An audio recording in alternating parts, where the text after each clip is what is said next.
Hey everyone, in this video, I'll show you how to schedule your Instagram post for free on your phone. First, open the Instagram app on your phone and go to the plus icon to create a new post. Step 2, pick the photo or video you want to post. Then tap next. Step 3, apply filters if you want. Write your caption, add hashtags, location, everything just like a normal post. Step 4, now scroll to the bottom and tap on advanced setting.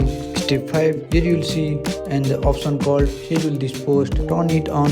Step 6, click the exact time and date you want to post or go live. Tap set time. Step 6, go back to the post screen and tap schedule instead of share. And that's it. You just schedule an Instagram post for free on your phone. If you find this video helpful, drop a like, subscribe to our channel. Thanks for watching. See you in the next video.